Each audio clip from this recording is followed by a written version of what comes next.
Hello everyone, welcome to my YouTube channel. My name is Nidhi Sharma. आज हम करेंगे class 10th maths chapter 1 के कुछ important repeated previous years question. तो चलिए आइए शुरू करते हैं। फर्स्ट क्वेश्चन देखते हैं हमारे पास क्या है। कहता proof that 5√3 plus 2/3 is an irrational number given that √3 is an irrational number.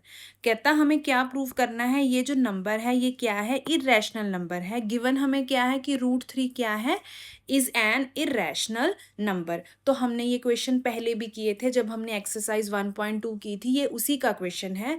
अगर हमें प्रूफ करना है कि जो ये नंबर है ये इर्रेशनल है तो हमें क्या लेट करके चलना होता है, हमें इसका ऑपोजिट लेट कर लेना होता है। मतलब मैं इसको क्या लेट कर लूँगी कि ये जो मेरा नंबर है ये क्या है, रैशनल है। फिर इसको मैं सॉल्व करूँगी, लास्ट में मुझे क्या पता चलेगा कि जो मैंने लेट किया था वो गलत प्रूफ हो जाएगा। लेट मैंने क्या किया था, ये रैशनल है, तो इसका मतलब ये क्या होगा, इर्रेशनल होगा। तो चलिए आइए इसका सॉल्यूशन शुरू करते हैं।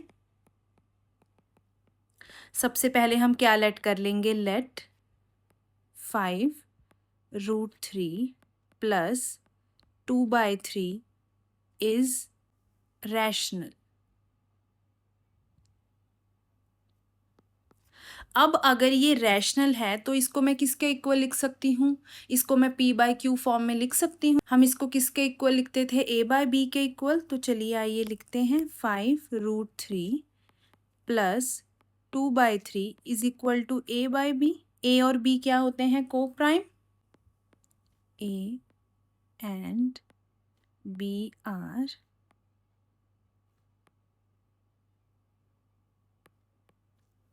Coprime. अब हमें क्या करना है, अब हमें इसको सॉल्व करना है। हमें सिर्फ एक तरफ √3 रखना है, बाकी सभी को दूसरी तरफ ले जाना है।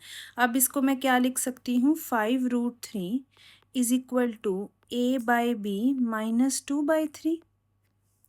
यहाँ पे क्या आ जाएगा, 5√3। यहाँ पे मैं क्या ले लूँ, इसका एलसीएम ले लूँ। एलसीएम कितना आ जाएगा, 3b। यहाँ पे कितना आ जाएगा मेरे पास, 3a माइनस 2b। अब मैंने आपको क्या बताया था कि एक तरफ सिर्फ मुझे √3 को लिखना है, तो मेरे पास √3 क्या आ जाएगा, √3 is equal to 3a minus 2b। नीचे 5 डिवाइड होके आ जाएगा इंटू 3b। ये क्या बन जाएगा, 3a minus 2b upon 15b। अब यहाँ पे मुझे पता है कि a और b क्या हैं, 2, 3, 15, a b सब क्या हैं, यहाँ पे इंटीजर हैं। तो अगर ये इंटीजर हैं तो ये क्या हो गया, रैशनल हो गया। अब ये जो नंबर है ये किसके इक्वल है, √3 के। अगर ये रैशनल है तो इसका मतलब √3 भी क्या होगा, रैशनल होगा। लेकिन मुझे गिवन है कि √3 क्या है, इर्रेशनल। तो इसका मतलब जो हमने लेट किया था वो क्या हो गया, गलत हो गया। तो इसका मतलब जो हमारा ये गिवन नंबर है ये क्या हो गया, इर्रेशनल। तो बस अब हमें इसको लिखना है। तो बस हम लास्ट में क्या लिख देंगे, since a and b are integers therefore this is rational. So अगर ये रैशनल है तो ये किसके इक्वल है, √3 के, तो वो भी क्या होगा, rational. But this contradicts the fact that √3 is irrational. लेकिन हमें ऑलरेडी क्या दे रखा है, √3 क्या है, इर्रेशनल। सो हम क्या कह सकते हैं, जो हमारा गिवन नंबर था that is 5√3 plus 2/3 is irrational. चलिए अब हम अपने नेक्स्ट क्वेश्चन पे चलते हैं। नेक्स्ट क्वेश्चन क्या है, कहता show this is not a prime number. अगर मुझे शो करना है कि ये प्राइम नंबर नहीं है तो मैं इसको कैसे शो कर सकती हूँ, अगर इसके 2 से ज़्यादा फैक्टर आ गए तो इसका मतलब ये प्राइम नंबर नहीं है। मुझे यही शो करना है, ये प्राइम नंबर नहीं है। अगर ये प्राइम नंबर है तो इसके कितने फैक्टर होंगे, 2 फैक्टर होंगे। अगर इसके 2 से ज़्यादा फैक्टर आ गए तो इसका मतलब ये प्राइम नंबर नहीं है। या ये क्वेश्चन ऐसे भी आता है कई बारी कि show that this is composite. 2 से ज़्यादा फैक्टर बन गए तो ये प्राइम नहीं होगा, मतलब ये क्या होगा, कंपोजिट होगा। तो चलिए आइए इसको सॉल्व करते हैं। हमें क्या दे दिया है, 11 इंटू 19 इंटू 23 प्लस 3 इंटू 11। ये हमारा गिवन नंबर है, हमें शो करना है कि ये प्राइम नहीं है। इसके लिए हम क्या करेंगे, आप देखो यहाँ पे भी 11 है, यहाँ पे भी, तो 11 इसमें से कॉमन निकल जाएगा। मैं इसको क्या लिख सकती हूँ, 19 इंटू 23 प्लस 3 लिख सकती हूँ। अब यहाँ पे 19 इंटू 23 कितना आ जाएगा, ये हमारे पास आ जाएगा 437 प्लस 3 ये कितना आ जाएगा 11, और इसको सॉल्व करके आ जाएगा 440। अब इसको मैं और क्या लिख सकती हूँ, इसको मैं लिख सकती हूँ 11 इंटू 440 इंटू 1, इसको मैं ऐसे लिख सकती हूँ। अब इसके कितने फैक्टर हो गए, इसके 3 फैक्टर हो गए, मतलब इसके 2 से ज़्यादा फैक्टर हैं, तो इसका मतलब ये प्राइम नंबर नहीं है। तो लास्ट में हम लिख सकते हैं hence it has more than 2 factors, so it is not a prime number। चलिए नेक्स्ट क्वेश्चन देखते हैं क्या है। कहता 2 numbers are in the ratio 4:5। कहता 2 नंबर्स किस रेशो में है, 4:5 में, एंड देयर HCF इज 11, और उनका HCF कितना दे दिया 11। कहता find the LCM of these numbers, इन्हीं 2 नंबर्स का हमें क्या निकालना है, LCM निकालना है। चलिए आइए इसको सॉल्व करते हैं। सबसे पहले हम क्या लिखेंगे, let the first number is, first number क्या हो जाएगा, किस रेशो में है, दोनों 4:5 में। अगर कोई भी 2 चीज़ें रेशो में होती हैं तो इसका मतलब वो किसी एक फिक्स नंबर का मल्टीपल होती हैं, सेम नंबर का मल्टीपल। तो फर्स्ट नंबर को हम क्या मान लेंगे 4x, and similarly let the second number is, second number क्या हो जाएगा हमारे पास 5x, और इन दोनों का HCF कितना दे दिया हमें, किन किन का, 4x और 5x का, 2 नंबर का ही HCF दिया हुआ होता है। HCF of 4x and 5x is equal to 11। अब HCF क्या होता है, कॉमन फैक्टर की लीस्ट पावर। 2 नंबर कौन से हैं, 4x और 5x, इसका मतलब 11 इन दोनों में कॉमन है। 4 तो हमें नज़र आ रहा है, और हमें साथ में क्या कॉमन नज़र आ रहा है, x कॉमन नज़र आ रहा है। ठीक है, तो इसका मतलब इस टाइम पे इन दोनों का HCF x है, जो कि हमें 11 दे दिया। तो इसका मतलब x हमारे पास कितना हो गया, x हमारे पास कितना है 11। तो अगर अब मेरे पास x आ गया तो मैं फर्स्ट नंबर और सेकंड नंबर निकाल सकती हूँ। फर्स्ट नंबर मेरे पास कितना आ जाएगा, 4 इंटू 11 इज इक्वल टू 44। ऐसे ही second number 5 into 11 is equal to कितना आ जाएगा, 55। अब मेरे पास दोनों नंबर आ गए, मेरे पास HCF है, तो क्या मैं LCM निकाल सकती हूँ। हमारे पास फॉर्मूला क्या होता है, HCF into LCM is equal to product of 2 numbers. यही होता है हमारे पास। HCF कितना है 11, LCM हमें निकालना है। अब ये 2 नंबर्स कौन कौन से हैं, 44 इंटू 55। यहाँ से LCM कितना आ जाएगा, 44 इंटू 55 डिवाइडेड बाई 11 कितना आ गया 4। LCM कितना आ जाएगा हमारे पास 220। That is our LCM। चलिए नेक्स्ट क्वेश्चन पे चलते हैं। नेक्स्ट क्वेश्चन क्या है, कहता the HCF of 2 numbers A and B, 2 numbers दे दिए A एंड B, उनका HCF कितना है 5, LCM कितना है 200। हमें क्या फाइंड करना है, find the product of A and B। Very easy question. जहाँ पे 2 नंबर्स की बात हो जाए, LCM और HCF की बात हो जाए, तो आपको पता होना चाहिए आप कौन सा फॉर्मूला यूज करोगे, product of 2 numbers is equal to LCM into HCF। अब आपको गिवन क्या है, HCF of A and B कितना दे दिया 5, LCM of A and B कितना दे दिया 200। निकालनी क्या है आपको, AB। क्या फॉर्मूला यूज करोगे आप, HCF into LCM is equal to product of 2 numbers. HCF कितनी है 5, LCM कितनी है 200 is equal to product of two number that is A into B.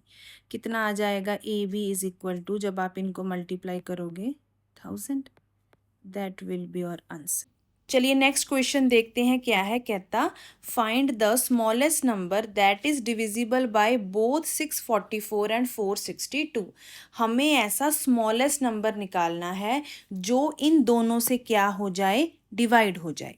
ठीक है, अगर कोई नंबर इन दोनों से डिवाइड होगा तो इसका मतलब क्या होगा, वो इन दोनों का मल्टीपल होगा, मतलब वो इन दोनों के टेबल पे जाएगा, मतलब वो इन दोनों का क्या हो गया, कॉमन मल्टीपल। और साथ में स्मॉलेस्ट मतलब लीस्ट भी हो गया, तो इसका मतलब हमें क्या निकालना है, लीस्ट कॉमन मल्टीपल। तो इसका मतलब इस क्वेश्चन में हमें क्या निकालना है, एलसीएम। एलसीएम होता क्या है, लीस्ट कॉमन मल्टीपल। तो मतलब इस क्वेश्चन में हमें क्या निकालना है, 644 और 462 का एलसीएम निकालना है। उसके लिए सबसे पहले हम क्या करेंगे, 644 के फैक्टर। चलिए पहले 644 के फैक्टर करते हैं। पहले ये 2 पे जाएगा, अगेन ये 2 पे जाएगा, अब ये 7 पे जाएगा, नाउ 23 वंस का 23। तो इसका मतलब 644 के फैक्टर मेरे पास कितने आ गए, 2 स्क्वायर इंटू 7 इंटू 23। ऐसे ही सिमिलरली हम 462 के फैक्टर्स कर लेंगे। 2 पे जाएगा, 3 पे जाएगा, देन 7 पे, देन 11 वंस आर 11।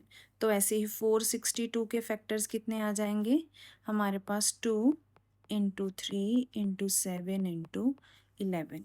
अब हमें क्या निकालना है, इन दोनों का एलसीएम। किन दोनों का, 644 और 462 का एलसीएम क्या होता है, कॉमन फैक्टर की मैक्सिमम पावर, मतलब 2⁻² इंटू 7 इंटू 23 इंटू 3 इंटू 11। जब हम इनको सॉल्व करेंगे हमारे पास आ जाएगा 21252, that is our LCM. Next question क्या है, कहता let P Q and R be 3 distinct prime numbers. मतलब तीनों क्या हैं, अलग अलग प्राइम नंबर्स हैं। कहता check whether P into Q into R plus Q is a composite number और नॉट। हमें चेक करना है कि ये कंपोजिट नंबर है कि नहीं है। हमने ऊपर भी तो एक नंबर चेक किया था कि वो प्राइम नंबर है कि नहीं है, वैसे ही हम इसको चेक कर लेंगे। अगर ये कंपोजिट नंबर हुआ तो इसका मतलब इसके 2 से ज़्यादा फैक्टर होंगे।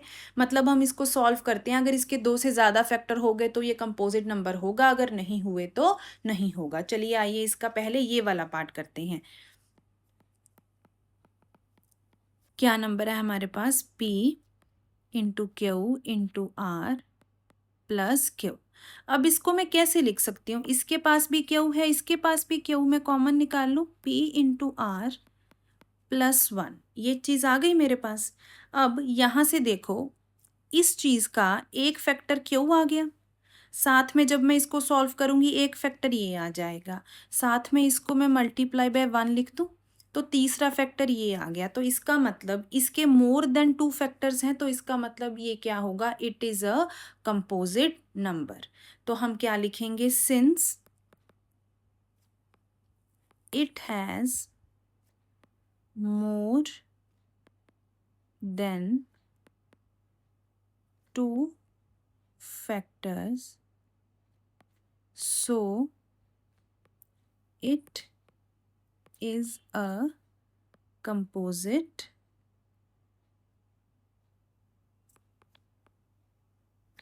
ऐसे लिख सकते हैं हम इसको। ठीक है, ये हमारा एक पार्ट हो गया। आगे कहता further give an example of 3 distinct primes P Q and R। अब कहता एग्जाम्पल दो तीनों की, P Q R की, सच दैट जब हम उसको पहले इसमें पुट करें पी क्यू आर को, कुछ पी क्यू आर की वैल्यू लें, उसको इसमें पुट करें तो वो कंपोजिट नंबर बने, फिर कुछ और वैल्यूज लें पी क्यू आर की और उसको इसमें पुट करें तो वो क्या बने, प्राइम नंबर। तो अब आपको ये करके देखना पड़ेगा कि हम पी क्यू आर को क्या लें कि पहले केस में जब हम उसको पी क्यू आर को पुट करें तो वो कंपोजिट बन जाए, दूसरी बार में वो क्या बन जाए, प्राइम बन जाए। तो चलिए आइए इसका फर्स्ट पार्ट करते हैं। फर्स्ट पार्ट के लिए हम पहले p को क्या मान लेते हैं 3, q को हम मान लेंगे 5 और r को हम मान लेंगे 7। तो चलिए आइए इसमें पुट करते हैं। किस में पुट करेंगे, p into Q into R plus 1 में। p कितना है हमारे पास 3 इंटू 5 इंटू 7 प्लस 1। जब हम इसको सॉल्व करेंगे ये हमारे पास 105 प्लस 1 कितना आ जाएगा, 106। हमारे पास आंसर क्या आ गया, 106। 106 क्या है, इवन नंबर है, तो ये क्या होगा, कंपोजिट होगा। क्यों, क्योंकि हमने सबसे पहली वीडियो में जो हमने पहली एक्सरसाइज की वीडियो बनाई थी उसमें मैंने आपको बताया था कि 2 is the only even prime number. आप चाहो तो इसके फैक्टर करके भी दिखा सकते हो। क्या फैक्टर आ जाएंगे, 2 पे जाएगा, 5 आएगा, 3 आएगा। अब ये 53 वंस का 53, तो 106 के कितने फैक्टर आ गए, 2 into 53 into 1, more than 2 factors आ गए, so it is a composite number. चलिए अब इसका सेकंड पार्ट करते हैं। अब हमने p और q की कुछ और वैल्यूज लेनी है, ऐसी वैल्यूज लेनी है ताकि पुट करने पे ये क्या बन जाए, प्राइम नंबर बन जाए। तो उस केस में हम क्या करेंगे, इसका सेकंड पार्ट करना है अब हमें। उस केस के लिए हम p को 2 पुट कर लेंगे, q को 3 पुट कर लेंगे और r को हम 5 पुट कर लेंगे। किस में पुट करना है हमें, p into Q into R plus 1। p कितना है, 2 इंटू 3 इंटू 5 प्लस 1, कितना आ जाएगा जब हम इसको सॉल्व करेंगे, 31। 31 क्या है, ऑड नंबर, इसके फैक्टर क्या होंगे, 31 इंटू 1। इसके कितने फैक्टर हैं, सिर्फ 2 फैक्टर हैं। Since it has only 2 factors so it is a prime number. यही हमें प्रूव करना था। चलिए अब हम अपना नेक्स्ट क्वेश्चन देखते हैं। कहता, in a teachers workshop the number of teachers teaching French, Hindi and English are 48, 80 and 144 respectively. कहता कोई टीचर की वर्कशॉप है, उसमें फ्रेंच, हिंदी और इंग्लिश के टीचर कितने हैं, 48, 80 and 144। Find the minimum numbers of room required if in each room the same number of teachers are seated and all of them are of same subject। कहता हमें निकालना है minimum numbers of room required.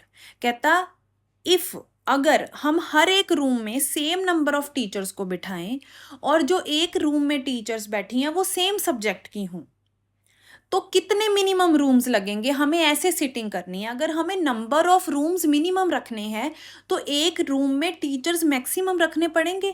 जितने ज़्यादा से ज़्यादा हम teachers एक रूम में बिठा पाएंगे तो ही रूम कम लगेंगे। ठीक है, इसका मतलब हमें एक रूम में मैक्सिमम टीचर चाहिए और वो सब रूम में होने भी इक्वल चाहिए। तो क्या बना, हाईएस्ट कॉमन फैक्टर बना। इसका मतलब हमें क्या निकालना है, HCF निकालना है। अब बहुत सारे बच्चों को पता नहीं लगता कि वर्ड प्रॉब्लम में HCF निकालना है कि LCM निकालना है। अब मैं आपको कुछ चीज़ें बताऊंगी जिनका आपको ध्यान रखना है। इसकी हेल्प से आपको पता चलेगा कि आपको क्वेश्चन स्टेटमेंट पढ़ के कि आपको LCM निकालना है कि HCF निकालना है। अगर आपका जो आंसर है, जो आपको गिवन नंबर्स दे रखे हैं उनसे छोटा आएगा तो आपको क्या निकालना है, HCF। क्यों, HCF क्या होता है, हाईएस्ट कॉमन फैक्टर। लेकिन जब हम HCF निकालते हैं तो हम कॉमन जो नंबर होता है उसकी लीस्ट पावर लेके चलते हैं। तो इसका मतलब जो आंसर है वो छोटा आएगा। तो आपको क्या देखना है, यहाँ पे अगर जैसे सबसे छोटा नंबर 48 है तो अगर आंसर 48 या 48 से छोटा आएगा तो इसका मतलब आपको क्या निकालना है, HCF। ठीक है, अब यहाँ पे आप 48 या 48 से ज़्यादा तो नहीं एक रूम में टीचर्स बिठा पाओगे, आपका आंसर छोटा आएगा। अगर आपको इक्वली डिवाइड करना है उनको रूम्स में और एक रूम में सेम सब्जेक्ट के ही टीचर्स आने चाहिए तो इसका मतलब इसमें आप क्या निकालोगे, इसमें आप HCF निकालोगे।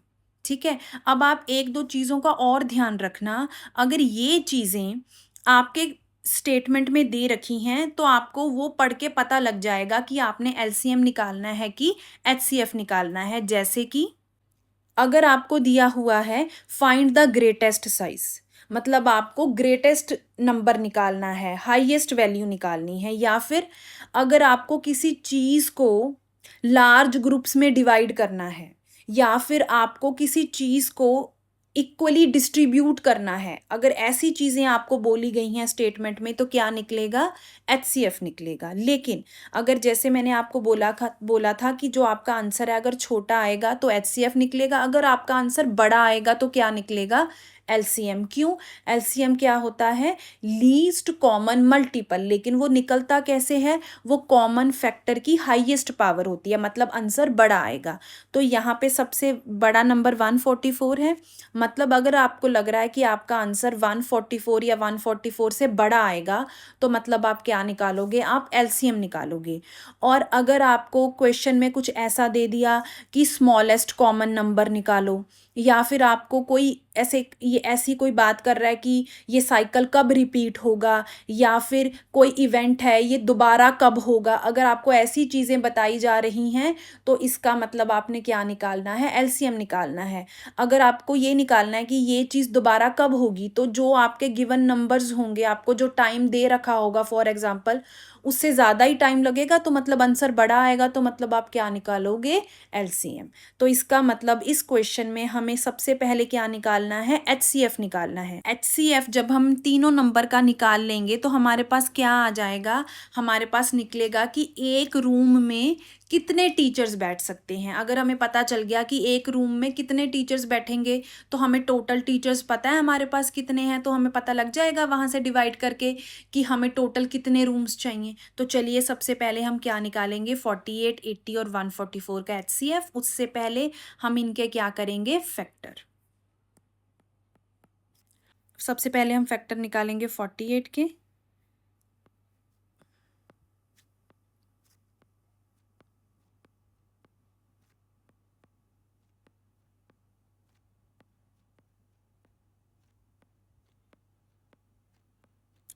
फिर हम फैक्टर निकालेंगे 80 के।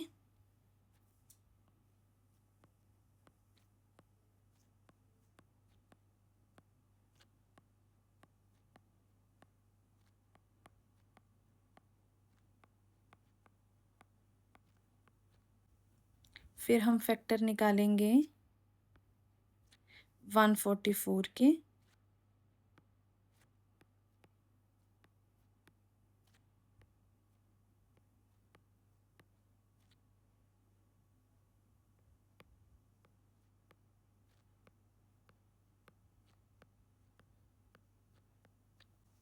हमारे पास 48 के क्या फैक्टर आ गए? क्या लिख सकते हैं? 2 रेज़ टू पावर 4 इंटू 3। 80 को हम क्या लिख सकते हैं? 2 रेज़ टू पावर 4 इंटू 5। 144 को हम क्या लिख सकते हैं? 2 raise to power 4 into 3 raise to power 2। अब हमें क्या निकालना है? HCF of 48, 80 and 144।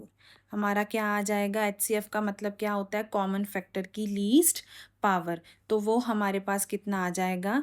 2 raise to power 4 that is 16। तो अब ये 16 क्या आया? ये 16 आया कि एक रूम में मैक्सिमम कितने टीचर बैठ सकते हैं? 16। तो हम क्या लिखेंगे? Therefore in each room 16 teachers can be seated। एक रूम में कितने टीचर्स बैठ सकते हैं? 16। तो हमें टोटल कितने रूम्स चाहिए होंगे? जितने हमारे पास टोटल टीचर्स हैं, अगर उनको हम 16 से डिवाइड कर दें तो हमारे पास नंबर ऑफ रूम्स आ जाएंगे। ठीक है, उसके लिए हम सबसे पहले टोटल नंबर ऑफ टीचर्स निकाल लें।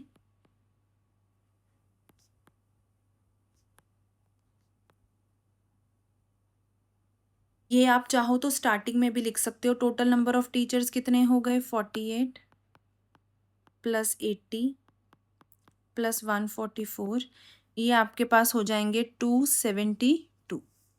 ठीक है, ये आपके पास टोटल नंबर ऑफ टीचर्स हो गए। एक रूम में कितने टीचर्स बैठ सकते हैं? 16। तो आपको निकालना क्या है? Number of rooms required. Number of rooms required कितने आ जाएंगे? से निकलेंगे वो। टोटल टीचर्स को आप किससे डिवाइड कर दो? Teachers in one room. जब आप सॉल्व करोगे कितना आ जाएगा आपके पास? 17। तो नंबर ऑफ रूम्स कितने आ जाएंगे? 17। उसके लिए आपको क्या करना पड़ेगा? जितने नंबर ऑफ टीचर्स हैं उनको एक रूम में कितने टीचर्स हैं उनसे आप डिवाइड कर दोगे, आपके पास कैसे क्या आ जाएगा? 17। अगर किसी को कन्फ्यूजन है तो हम ये कैसे निकालते होते हैं? यूनिटरी मेथड से निकालते हैं। कैसे? हमें पता है 16 teachers are in one room. ठीक है, तो 272 टीचर्स कितने रूम में आएंगे, यही निकालना है हमें। नंबर ऑफ रूम्स कैसे निकलता होता है? 1 डिवाइडेड बाय 16 इंटू 272। मतलब हमें 272 को किससे डिवाइड करना है? 16 से। जब हम डिवाइड करेंगे हमारे पास आंसर कितना आ जाएगा? 17। तो कितने नंबर ऑफ रूम्स चाहिए हमें? 70। ठीक है, चलिए नेक्स्ट क्वेश्चन देखते हैं। नेक्स्ट क्वेश्चन क्या है? कहता 3 sets of physics, chemistry and mathematics books have to be stacked. उनको स्टैक करना है, मतलब एक के ऊपर एक रखना है, पाइल बना के, in such a way that all books are stored subject wise. और एक स्टैक में एक ही सब्जेक्ट की बुक हो।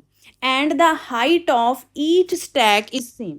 और हर स्टैक की हाइट भी क्या हो? सेम हो। The number of physics books is 144. The number of chemistry books is 180. The number of mathematics books is 192. Assuming that the books are of same thickness, और सारी की सारी बुक्स की थिकनेस क्या है? सेम है। Determine the number of stacks of physics, chemistry and mathematics. हमें ये निकालना है कि कितने नंबर ऑफ स्टैक्स होंगे फिजिक्स के, केमिस्ट्री के और मैथमेटिक्स के। चलिए आइए पहले डिटेल में समझते हैं कि हमें इसमें करना क्या है। उसके लिए हम पहले देखेंगे हमें दिया क्या क्या हुआ है।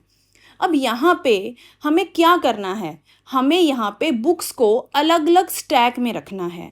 और कैसे रखना है? सब्जेक्ट वाइज रखना है। मतलब एक स्टैक में एक सब्जेक्ट की ही बुक हो और इन सब की हाइट भी सेम हो। अब हमें ये गिवन है कि बुक्स की थिकनेस क्या है? बुक्स की थिकनेस भी क्या है? सेम है। तो इक्वल हाइट का मतलब क्या हुआ? इक्वल हाइट तभी होगी अगर एक स्टैक में इक्वल नंबर ऑफ बुक्स आएंगी। और अगर हमें बुक्स को इक्वल नंबर में रखना है स्टैक्स में, तो हमारी कोशिश क्या होगी? एक स्टैक में कम से कम बुक्स आए कि एक स्टैक में ज़्यादा से ज़्यादा बुक्स आए? ऑब्वियसली ज़्यादा से ज़्यादा बुक्स आए, यही हम चाहेंगे। मतलब हर स्टैक में इक्वल नंबर ऑफ बुक्स हों और क्या हो? मैक्सिमम हो। तो इसका मतलब हमें क्या निकालना है? हमें हाईएस्ट कॉमन फैक्टर निकालना है। मतलब हमें इस क्वेश्चन में क्या निकालना है? HCF। सबसे पहले हम क्या निकालेंगे? 144, 180 और 192 का HCF निकालेंगे। जब हम HCF निकालेंगे तो हमें क्या मिलेंगी? Number of books in each stack, कि एक स्टैक में कितनी बुक्स आएंगी। और वो क्या होंगी? सारी ऑब्वियसली सेम ही होंगी। ठीक है, क्योंकि हाइट तभी सेम बनेगी अगर बुक सेम है।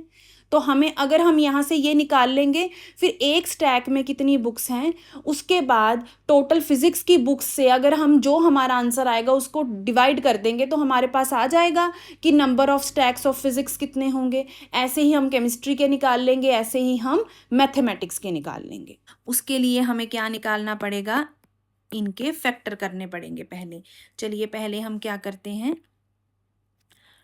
144 के फैक्टर करते हैं। क्या आ जाएंगे हमारे पास?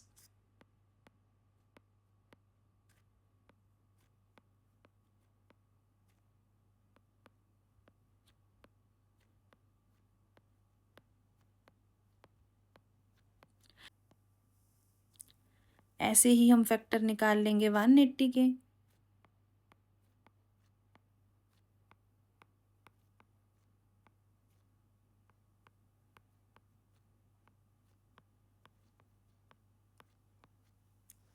अब हम किसके निकालेंगे? 192।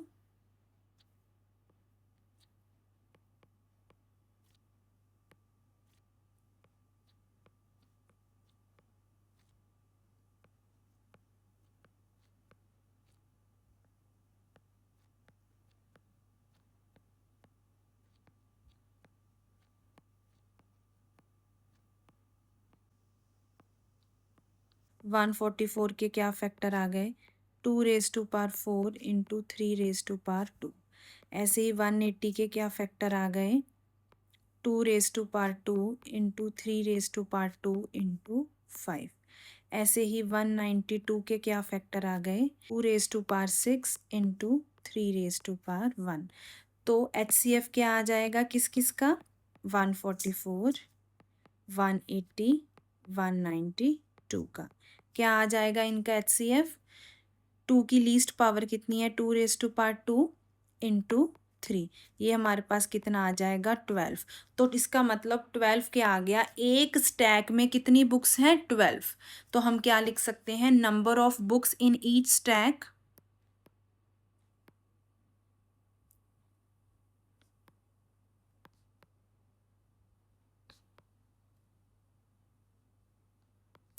कितनी आ जाएंगी हमारे पास 12। अब ये मेरे पास क्या आ गया, number of books in each stack कितनी आ गई 12। मुझे निकालना क्या है, determine the number of stacks of physics chemistry and mathematics. वो कैसे निकलेगा, अगर उसके लिए मैं नंबर ऑफ फिजिक्स बुक्स को 144 को बुक्स इन वन स्टैक 12 से डिवाइड कर दूं तो मेरे पास total number of stacks of physics आ जाएंगे। ऐसे ही अगर मैं 180 को 12 से डिवाइड कर दूंगी तो मेरे पास केमिस्ट्री के स्टैक्स आ जाएंगे, और अगर मैं 192 को 12 से डिवाइड कर दूंगी तो number of stacks for mathematics आ जाएंगे। मतलब फिजिक्स के नंबर ऑफ स्टैक्स कितने होंगे 12। ऐसे ही सिमिलरली हम किसके निकाल लेंगे, केमिस्ट्री के और मैथमेटिक्स के। तो number of stacks of chemistry कितने आ गए 15, ऐसे number of stacks of mathematics कितने आ गए 16। तो ये क्या हो गया हमारा फाइनल आंसर, हमें यही तो निकालना था, number of stacks of physics chemistry and mathematics. तो अगर आपको मेरा ये वीडियो पसंद आया तो चैनल को लाइक शेयर और सब्सक्राइब करिए। Thank you.